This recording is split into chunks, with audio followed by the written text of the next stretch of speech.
नमस्कार. यूट्यूब चॅनलवर तुम्हा सर्वांचं परत एकदा स्वागत. आजचा टॉपिक आहे टाइप्स ऑफ स्टॅबिलायझर्स, म्हणजेच स्टॅबिलायझर्सचे प्रकार. तर स्टॅबिलायझर्स म्हणजे काय? येणाऱ्या इनपुट व्हेरिएबल व्होल्टेजला जो स्थिर करतो आणि एक स्थिर आउटपुट व्होल्टेज देतो, त्या उपकरणांना व्होल्टेज स्टॅबिलायझर्स असे म्हणतात. A voltage stabilisers stabilises voltage. Mains AC voltage is the input to the voltage stabilizer and nearly constant voltage of 220 volt is the output from the voltage stabilizer. A voltage stabilizer senses the input voltage and compares whether the input voltage is equal to the desired voltage of 220 volts. Loads are connected to the output to the voltage stabilizer. Voltage stabilizer supplies nearly constant voltage even when the input voltage and load varies. The capacity of a voltage stabilizer is expressed in volt ampere, that is VA. Voltage stabilizers can be classified.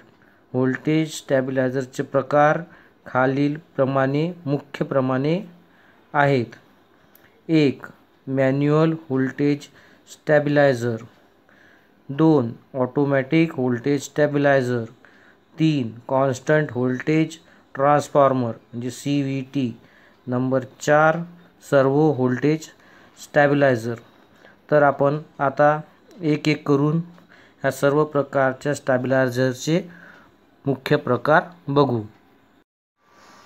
हस्तचलित किंवा manual voltage stabiliser. ह्या स्टॅबिलायझरमध्ये output voltage नियंत्रणात आणण्याकरिता रिओस्टॅटचा वापर केला जातो. आपण स्वतः याचा voltage कमी किंवा जास्त करू शकतो किंवा व्होल्टेज नियंत्रणात आणण्यासाठी स्वयंचलित उपकरणे किंवा सर्किट सुद्धा यामध्ये कधीकधी वापरले जातात. The essential parts of the basic manual voltage stabilizers are auto transformer number 1 and the second is rotary switch. हे याचे 2 मुख्य पार्ट्स आहेत. मॅन्युअल व्होल्टेज स्टॅबिलायझरमध्ये ऑटो ट्रान्सफॉर्मर वापरले जातात. ऑटो ट्रान्सफॉर्मरमध्ये मॅग्नेटिक कोअरवर कॉपर वायरची वाइंडिंग केलेली असते. एक सिंगल वाइंडिंग प्रायमरी आणि सेकंडरी वाइंडिंग म्हणून काम करते. त्यावर विविध टॅपिंग देऊन त्या टॅपिंगद्वारे वेगवेगळ्या प्रकारचे व्होल्टेजेस आउटपुट म्हणून घेतले जातात.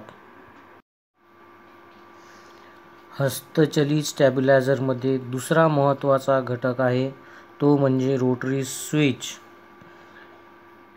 रोटरी स्विच कशा प्रकारे काम करते तर neutral of mains AC is connected to the common terminal of auto transformer. Other terminals of the auto transformer are connected to the rotary switch points. Phase of mains AC is connected to the pole of rotary switch.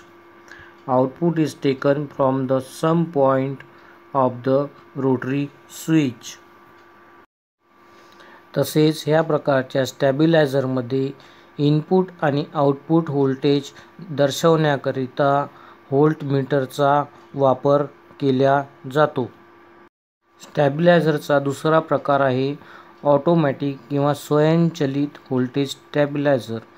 यामध्ये वापरकर्त्याचा कुठलाही प्रकारचा हस्तक्षेप राहत नाही, तर voltage controlling किंवा त्याला व्होल्टेजला स्टॅबिलायझेशन करायचं काम ही इंटरनल सर्किट्स करतात. त्याकरता विविध प्रकारचे रिले सर्किट वापरले जातात. इनपुट आणि आउटपुटचे कंपॅरिझन करून आउटपुट हे स्टॅबिलाइज केल्या जाते. त्याकरता रिले विविध प्रकारचे कनेक्शन स्वतःहून करतात.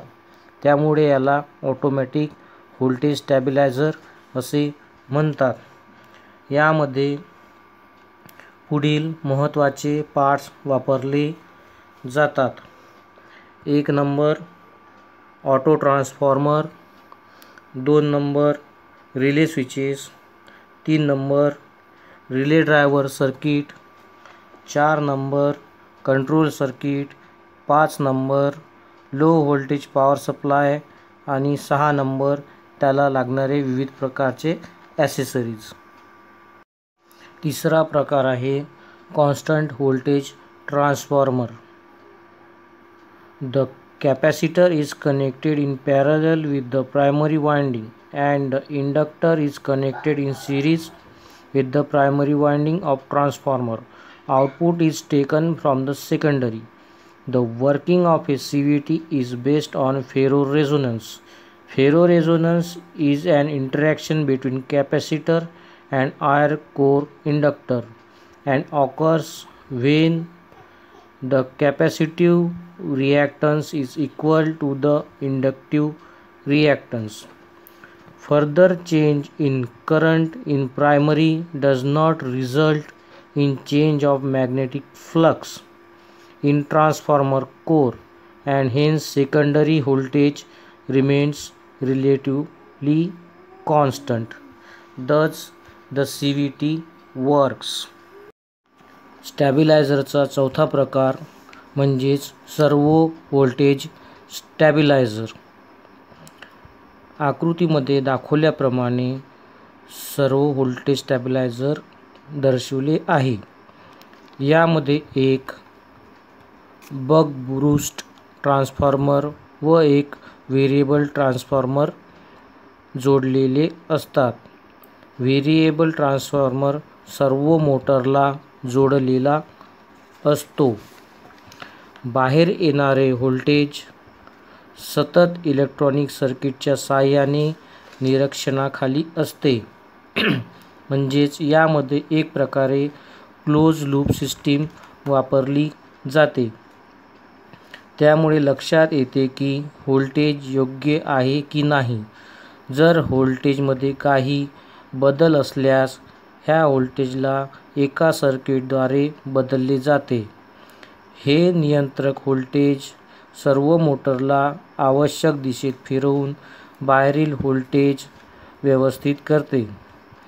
व्होल्टेज नियंत्रण कंट्रोलद्वारे फ्रंट पॅनलवर व्होल्टेज दर्शवले जाते.